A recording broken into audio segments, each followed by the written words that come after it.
Bienvenidos a Consumo Respeto, un espacio dedicado a los derechos de los consumidores. Todos somos usuarios de servicios básicos y esenciales. Servicios públicos como electricidad, gas, teléfono, agua, transporte público, educación, bancos, en fin, una cantidad de prestaciones que se nos ofrecen a diario y, bueno, como usuarios nos preguntamos si conocemos efectivamente cuáles son nuestros derechos, estos servicios masivos que tantas veces nos traen dolores de cabeza. Vamos a indagar sobre esta cuestión acerca de los servicios masivos y para lo cual invitamos al profesor Carlos Gersi para poder ilustrarnos acerca de esta tan trascendental problemática. Quiero aprovechar, lo hacemos semanalmente, para invitarlos a visitar nuestros sitios de internet, tanto el de Facebook, Consumo Respeto, como nuestra página web, consumorespeto.com.ar, para que nos hagan llegar sus propuestas, sus críticas, en fin, todas las sugerencias para mejorar nuestra propuesta televisiva. Enseguida estaremos con estos temas.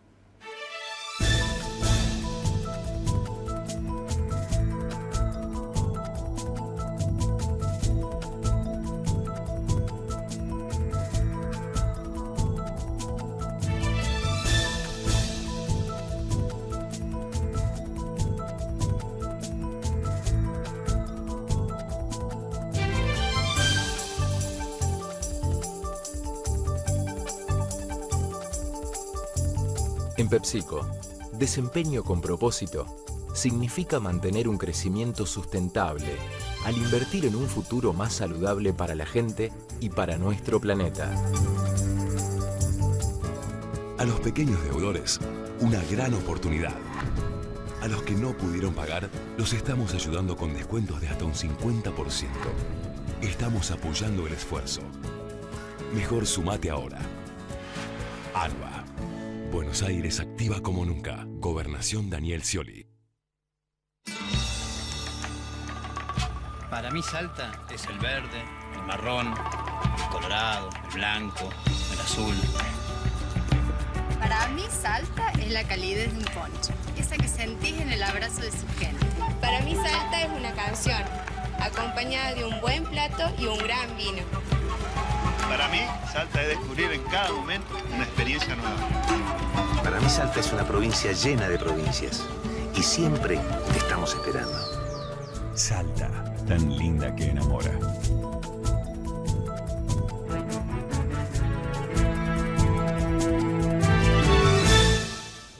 Bienvenido, Carlos, a nuestro programa. Gracias por acompañarnos. Bueno, gracias a vos por invitarme. No, por favor. Hace rato que andábamos con ganas de hacerlo juntos, lo veníamos conversando en los pasillos de la facultad sí, es cierto. Y ahora te tenemos y te vamos a aprovechar todo lo posible. Bueno, espero ser útil.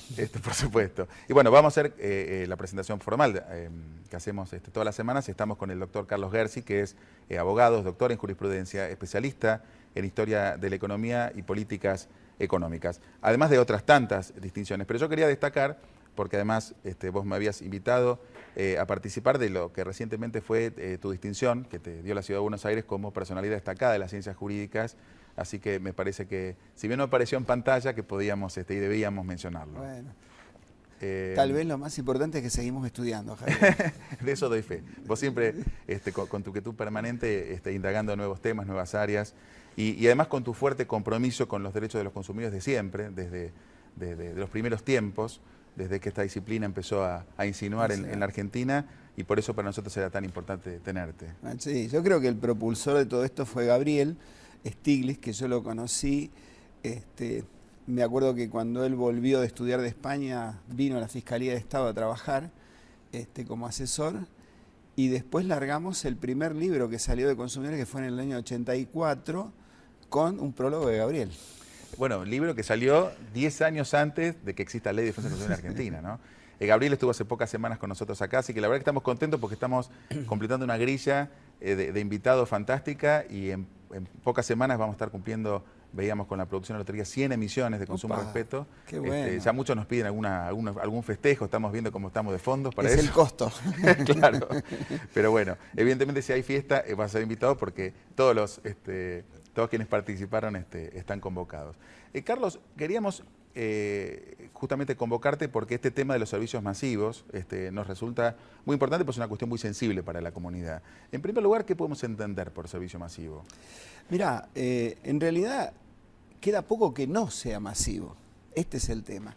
Porque vos pensás que tenemos una serie de servicios esenciales domiciliarios que hacen a la dignidad de la persona. Y ahí mezclamos consumo con dignidad. Quien no tiene agua potable, quien no tiene gas, quien no tiene luz, hoy mínimamente quien no tiene una idea de internet para poder acceder a la cultura, no tiene dignidad. Después tenemos los servicios de transportes, tanto automotor como ferroviarios como subtes. Ya tenés también otra masividad. Y si vos querés, cuando entramos a la salud, tenemos el servicio masivo del hospital público y hoy las obras sociales y las medicinas prepagas, no la medicina prepaga, también son parte de la masividad. O sea que queda muy poco afuera que no es masivo. De ahí que me parece que la importancia de que hoy es una sociedad más de servicios que de bienes. Entonces hay que poner el énfasis en todo lo que es información, todo lo que es publicidad, todo lo que es cumplimiento de las empresas, fundamentalmente en los servicios. Hasta si querés podemos ver un ejemplo. Yo compro un auto. En realidad hoy el auto es accesorio del servicio de seguro, de mantenimiento de service, etcétera, etcétera. Porque es un pequeño capital, pequeño no pequeño, pero pequeño capital en relación con todos los servicios que tiene adicionado. En el banco, el crédito puede ser un bien si lo considerás desde ese punto de vista del capital, pero tenés una serie de servicios. Entonces realmente los servicios masivos hoy tienen una importancia, y yo diría que para el consumidor abstracto, más que para el consumidor concreto que va a sacar un crédito, eso. El abstracto, cuando yo digo el abstracto, digo es 40 millones de habitantes.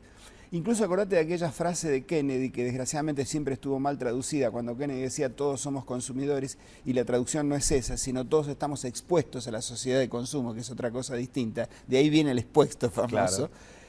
Entonces tenés que esa masividad implica un porcentaje, yo te diría, del 90% de las empresas argentinas y transnacionales que tienen esa relación con los servicios y donde las personas, consumidores expuestos o futuros consumidores, tienen una relación directa con eso. Por eso hay que ponerle hoy importancia al tema de los servicios. Es muy interesante lo que decís. Y en relación a esta cuestión, ¿cuál puede ser el rol del Estado en términos de...? Mirá, yo tengo una visión, algunos dicen pesimista del Estado, yo creo que es realista. Cuando uno construye el Estado, en realidad toda Latinoamérica y Estados Unidos tienen el origen en lo que se llaman las revoluciones atlánticas. Las revoluciones atlánticas tienen que ver con la apropiación de los terratenientes, caudillos, de la propiedad de la tierra más el modo de producción, ¿no es cierto? Y eso hace la construcción después de los estados americanos. Cuando se crea el Estado tiene una misión muy importante, porque vos no te olvides que vos le entregás al Estado la libertad, te devuelve una libertad recortada del 1 al 33 o del 1 al 43 de la Constitución, le entregás tu trabajo que va parte a la empresa y va parte al Estado y pagás los impuestos. Quiere decir que tiene que recibir una cantidad de servicios. Ahí tenemos otra vez los servicios, desde la educación, la salud, el acceso a la jurisdicción, la seguridad, los trenes, los medios de transportes, etc. El rol del Estado fue importante en esa construcción, pero después de los 70, el Estado moderno empieza a perder vigencia. Por múltiples razones que un día, si querés, lo explicitamos un poquito más, no solo tiene que ver con el neoliberalismo, no solo tiene que ver con eso, y empieza a resquebrajarse ese Estado. Ya no es el control, ya no es la eficiencia en los servicios, y hoy nos encontramos con un Estado absolutamente, siempre hablaba del Estado ausente, y después de leer el último libro de Bauman, llegué a la conclusión que él tiene razón, no es el Estado ausente, es el Estado ineficiente, porque el Estado ineficiente hace y hace mal. Entonces ya no es que está ausente, estará ausente en algunos aspectos, pero hace mal. Y vos fíjate que el tema del control, que es algo fundamental en Estado, sobre todas las empresas de servicios, hoy es prácticamente inexistente. Si no, no hubiese 52 muertos a consecuencia de los ferrocarriles, si no te andarían bien los celulares, claro. Si no la salud sería una salud de hospital público de primera. Esto es el problema. Ahora, paradójicamente, con el fundamento de ese Estado ineficiente se concesionan muchos servicios y después esa ineficiencia se traslada a lo que bien decís vos, es al control. A la omisión del control. Digamos, ¿cómo Bueno, ves esa porque problemática? la idea de la concesión es porque el Estado, ahí sí podemos poner, si vos querés, neoliberal, entiende que concesionando se optimiza la prestación del servicio. Por aquello de que los liberales piensan de que es mejor una empresa como eficiente que el Estado. Es una cosa que hay que volver a discutir. Fíjate que hoy Bachelet acaba de estatizar ciertos servicios, o sea que hay que volverlo a discutir esto. Yo creo que la eficiencia está en la designación de aquellos que se van a hacer cargo de un servicio. Vos no podés poner una persona que no tiene capacidad, el CEO famoso, en una empresa, pero tampoco en el Estado. Entonces, la privatización, yo no estoy en contra de las privatizaciones, yo creo que las privatizaciones en algunos servicios puede ser importante, pero con el control del Estado. Cuando no existe ese control del Estado, viene el fracaso de la privatización. Entonces, me parece que hay que tratar de manejar lo privado y lo público con otra expectativa de eso de ponerse, no todo tiene que ser estatal y todo tiene que ser público. Yo creo que hay cosas que tienen que ser privadas con un buen control del Estado y otras cosas que tienen que ser públicas.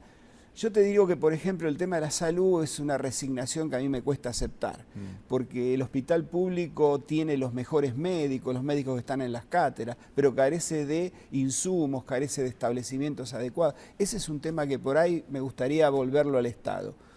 Pero después algunas cuestiones me gustaría que también las empresas privadas tomaran participación seriamente, responsablemente y con control del Estado.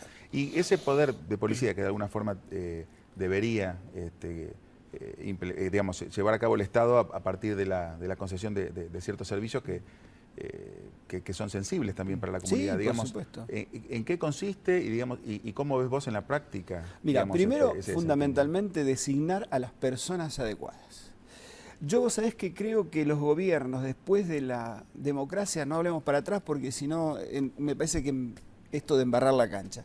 Después la democracia ha tenido una falencia muy importante.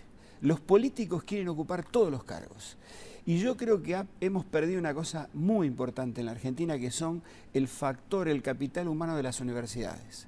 Yo quisiera que algún día el próximo gobierno se encargara de que esos puestos técnicos importantes salieran de las universidades. Es decir, el hombre que dirige, vamos a poner, gas, sea un hombre venido de la universidad y que esté en esa función. El hombre de la salud también sea de eso. Y quienes controlan, es decir, aquellos que están en los organismos de control, también salgan de las universidades. Porque vos podés poner una pata política, que es el que toma las decisiones, pero la pata técnica, que es el que hace el efectivo control. Es decir, fíjate en esto, ¿qué podemos decir o quién puede hacer el control relacionado con los celulares? Un político. Un político podrá dar las decisiones políticas, pero tiene que ser un técnico que sepa cómo funcionan las antenas, cómo funciona esto, cómo funciona lo otro, y así en cada área. Entonces yo creo que los organismos de control tienen que ser un organismo técnico independientemente del político que tome las decisiones. Hoy estamos bastante muy lejos de eso. Muy lejos. Además los organismos de control están prácticamente todos intervenidos. Todos intervenidos. Entonces lejos estamos de tener técnicos en esas áreas. Y en relación al padecer cotidiano de la gente, ¿cuál es la protección que tiene el usuario cuando el Estado, porque quizás para nosotros es un tema más de todos los días, por lo menos en el plano teórico, sí. Sabemos muy bien que nuestros países a veces legislan grandes cuerpos normativos y creen que con eso le solucionan la vida a la gente y al día siguiente estamos todos igual. Exactamente. Pero por lo menos en el plano teórico, el Estado muchas veces es prestador de servicios directamente o a través de empresas descentralizadas, y hoy en la Argentina más porque ha estatizado varias prestaciones, las aerolíneas, los trenes, etcétera. ¿Cuál es la protección del usuario cuando el Estado es el prestador? Mira, yo creo que el Estado está en la misma situación de las empresas privadas, porque la ley del consumidor, que para mí es una ley, yo te diría, muy buena en un 80%, nos faltaría el 10%, pero no se puede pedir todo. En el artículo 1 incorpora al Estado, el artículo 40 incorpora la responsabilidad del Estado. Y yo creo que uno de los temas importantes del Estado que me gustaría son dos. Primero, la educación sistemática, no la propaganda, la educación sistemática en las escuelas primarias.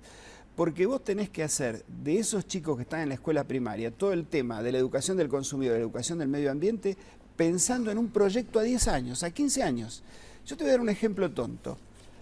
Yo nunca me ponía el cinturón de seguridad. Mi hijo estaba en la escuela primaria y un día me dijo, no suba al auto si no te pones el cinturón de seguridad. Porque le habían enseñado en la escuela, claro, y lo había internacionado como pauta cultural. Entonces yo digo, ese es un tema que me parece que tiene que ser. Y el otro es la información. La información tiene que ver con un aspecto sociológico, porque es masivo a toda la sociedad, un aspecto cultural, que tenemos que tener un piso muy bajo para la información. No que es básica, sino muy bajo en cuanto a que tiene que ser comprensible por el analfabeto. Ese es el piso más bajo, una explicación de esa información que le llegue a esa gente. Un tema económico, porque la información es un valor económico muy importante para el consumidor, porque si está bien informado va a operar bien en el mercado de consumo. Constante, no es solamente para 3 o 4 cosas, sino constante de cómo funcionan las cosas, de cómo se van interpretando los contratos, qué cláusulas pueden ser abusivas. Eso el Estado es un rol importantísimo. Con esas 3 características, sociológica, cultural, económica y constante. La constante te la agrego porque me parece que, y tiene que ser por los medios masivos de comunicación. A mí me gustaría que en cambio de precios cuidados, de que fútbol para todos, pudiéramos tener toda esa información para que, y creo que el Mundial es importante para eso, porque esa información le llegue masivamente a la gente de cómo comportarse en la sociedad de consumo, no frente a una u otra empresa, en la sociedad de consumo. Y cuando el Estado, siendo digamos aspectos más concretos, cuando el Estado concesiona un servicio, ¿entendés que sigue teniendo una obligación en cuanto a la información? Mirá, todo lo que concesiona el Estado sigue siendo dueño. Perfecto. Por lo cual, si vos querés con el viejo 1113, es dueño y es responsable. Y con el 40 también es responsable. Mirá, te voy a contar un hecho que sucedió ayer en La Plata, mientras estábamos dando clase con Celia Bengarten para el Poder Judicial. De repente, ella está estudiando el tema que el SUBE es una forma de organizar económicamente por el Estado todo el transporte. Por consiguiente sería responsable también, porque es parte del concepto económico. Y vos decís el SUBE, pero está organizando el SUBE el Estado. Vos prefinanciás todo el sistema, no un transporte, porque puede ser para subte, para transporte. Entonces, ¿cuánta información tiene la gente de eso que es el SUBE? ¿Cuánta información tiene de los servicios que concesiona? Hoy no sabemos cuando subimos a un tren si está concesionado o está reestatizado. Esa información es la que tiene que dar el Estado. Mire, acabamos de entregar la concesión de tal servicio a tal empresa y en la licitación o en lo que hemos hecho tiene tales obligaciones. Hágalas cumplir. Y esto me parece que es el rol del Estado que también nos está faltando en ese tema. Absolutamente. ¿Y qué hay sobre la seguridad en estos servicios masivos? Bueno, la seguridad es total. Acordate del fallo Ledesma, que yo creo que la Corte ahí ha puesto cosas muy importantes. Primero dice que todo el sistema de transportes, y si bien es un fallo relacionado con subtes, tiene que hacer a la dignidad de la persona. Y cuando dice precisamente en el tema de ferrocarriles que las personas que van colgadas, aún porque no haya lugar adentro, o porque haya lugar adentro y vayan colgados, es un tema de seguridad, porque ese convoy, ese tren no debió haber salido sino con las puertas cerradas. Entonces la seguridad es, si vos querés para poner un término que no es muy feliz, es seguridad cero.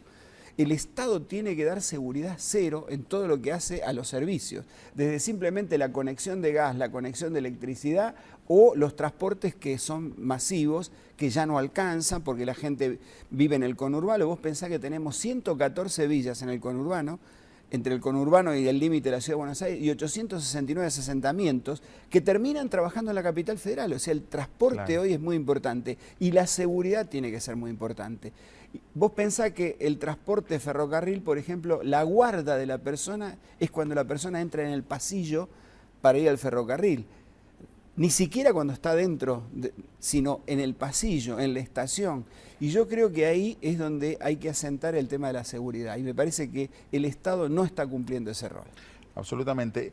Vos mencionaste al principio y recién cuando hacía referencia al caso Ledesma, la cuestión de la dignidad de las personas. ¿Cómo podrías definir la cuestión del trato digno y quién es el obligado a brindar ese trato digno? Bueno, primero te voy a dar una novedad. Acabo de escribir para la ley un artículo donde yo ya digo que la dignidad es un principio general del derecho, como lo establece la Constitución alemana. Y el trato digno es precisamente lo contrario del trato vergonzante, del no cumplimiento de las pautas mínimas para que una persona se traslade en el tema del transporte, por ejemplo, con dignidad. Esto significa que pueda viajar cómodamente, si vos querés sentado, parado, pero cómodamente, sin miedo a la inseguridad, que pueda recibir la luz y no recibir los golpes de luz que recibe y se le queman sus aparatos. El concepto de dignidad es un concepto muy importante y las empresas privadas también tienen que entender. Te pongo un ejemplo. Vos llevás una nota, una medicina preparada para pedir un medicamento, se entiende que es cuando uno hace esto es porque lo está necesitando y resulta que a los 15 días te dicen que tenés que presentar alguna otra cosa complementaria de eso, y otra cosa, y otra cosa. Esto es trato indigno. El no acceder cuando estamos en cuestiones importantes como la salud, por ejemplo, las medicinas prepagas, a la prestación rápida.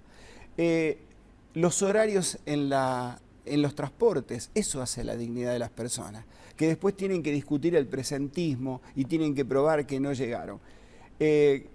Digamos, la dignidad abarca todos estos, tanto lo privado como lo público.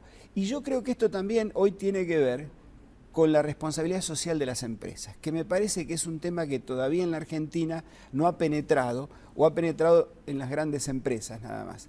Una empresa socialmente tiene que hacer todo lo posible para que el consumidor se sienta con bienestar. Y esto es darle trato digno, hacerlo sentir con bienestar, no hacerlo esperar innecesariamente para un turno para ser atendido, que las personas que lo atiendan sean cordiales, y esto me parece que hace al bienestar. Eso es interesante, además, mira, nosotros el primer año del programa habíamos hecho una emisión sobre responsabilidad social y ahora me das la idea de que tenemos que insistir, porque pareciera que en la Argentina se está saliendo de un estado embrionario donde parece que la responsabilidad social pasa por hacer una escuelita de frontera, por la dádiva. Pero digamos, claro, y no su principal rol que tiene que ver con su propia vinculación con el principal capital que tiene una empresa, que son sus clientes. Pero es decir, empecemos por fortalecer y mejorar ese vínculo y después todo lo que podamos hacer para mejorar el medio en el cual como empresa nos desempeñamos, bienvenido sea. Evidentemente, claro. Si una empresa opera en un barrio y puede ayudar a que ese barrio funcione mejor. Por supuesto, o una plaza. O una plaza. Mirá, yo creo que hay que tomar el concepto más que americano de la responsabilidad social de la empresa, el japonés, donde incorpora a los trabajadores y a los clientes. Ellos hablan de cliente consumidor, la palabra cliente por ahí nosotros no la utilizamos. Los trabajadores porque tienen participación en aquello que llamamos la iniciativa. Pueden formularle a la empresa alguna mejora tecnológica, con lo cual, fíjate vos qué distinto que es el japonés cuando se te presenta, dice Javier Weinström de Samsung o de Subs, es decir, de su empresa, porque tiene pertenencia. Y el consumidor también tiene pertenencia, ¿por qué? Porque es parte, puede hacer observaciones, puede mejorar la atención. Eso hace uno de los roles importantes de lo que es la responsabilidad social de la empresa. Hacer sentir partícipe tanto al trabajador como al consumidor, que se sienta integrado. Y eso me parece que es a donde tenemos que apuntar en el futuro en tema de la responsabilidad social de la empresa. Sin perjuicio de otros ámbitos, cumplir con la ley, cumplir con el medio ambiente. Pero me parece que tenemos que tomar más el modelo japonés que el modelo americano. Además, si vemos la cuestión que siempre busca la empresa, que es la rentabilidad, nos damos cuenta que muchas se han encontrado con que aplicando principios de protección del consumidor les ha ido mejor. Pero porque les ha permitido garantizar, por mucho más plazo, los vínculos con los clientes. Hablamos de contratos digamos, de duración, como son hoy, decías vos, hoy todo es un mundo de servicios y los servicios son contratos de duración, donde nadie en principio tiene miras ponerle fin. Yo contrato un seguro y quiero que me vaya bien, no quiero pelearme para cambiar de seguro. No quiero amargarme. Exactamente, y desde la perspectiva de la compañía lo mismo, es decir, qué mejor negocio que conservar ese cliente, para lo cual, evidentemente, tiene que incorporar algunas pautas que lo contengan, ¿no? Fíjate que hoy hablábamos del tema del rol del Estado. Mirá qué importante sería que el Estado mañana empiece a publicar las buenas acciones y las buenas compañías. Eso le va a traer un capital adicional a cada una de las compañías de consumidores que van a decir, esta empresa cumple con el medio ambiente, cumple con los contratos, yo voy entonces a comprar en esta empresa. Y otra lista donde decir, mire, esta empresa coloca cláusulas abusivas, esta empresa trata mal a la gente, no cumple con la dignidad de la persona. Eso es un capital, porque el consumidor es el capital fundamental de la empresa. Claro. Vos pensás que si no hay consumo, no hay empresa. Si no hay trabajador, no hay empresa. Y otra de las cosas que tenemos que algún día, porque a nosotros en la Facultad de Derecho, desgraciadamente, muchas veces nos engañan, y nosotros engañamos a nuestros alumnos, no hay un derecho del trabajo y un derecho del consumidor, porque la persona es la misma. Algún día vamos a tener que unir el derecho del trabajo y el derecho del consumo, porque esa persona es trabajador y consumidor al mismo tiempo. Entonces, la empresa también es parte de ese proceso. Digamos, nos falta unir todo esto para que hablemos del consumo sustentable, responsable, del cuidado del medio ambiente, de la responsabilidad social de la empresa. Fíjate vos que mañana podamos tener del Estado, el señor Tomada, por ejemplo, que muchas veces la verdad que dice cosas que creo que no las entiende, publicar una lista de las empresas que cumplen con todas las leyes laborales y del otro lado que cumplen con los derechos del consumidor. Esa empresa va a tener más capital humano y va a tener más posibilidades de acceso al consumo. Y aquellas que no cumplen, no. Ahí está el rol del Estado también. Bueno, la verdad que son temas sumamente interesantes y por lo tanto el tiempo se nos voló. Sí. Y lo que sí te queremos ya comprometer públicamente a visitarnos de nuevo. Así que bueno, Carlos, te agradezco muchísimo esta visita tan anhelada y en serio que esperamos volver a contar con vos en el programa. Desde ya que sí, Javier. Es un placer haber estado acá y un placer la misión del programa. Muchísimas gracias. Gracias a vos.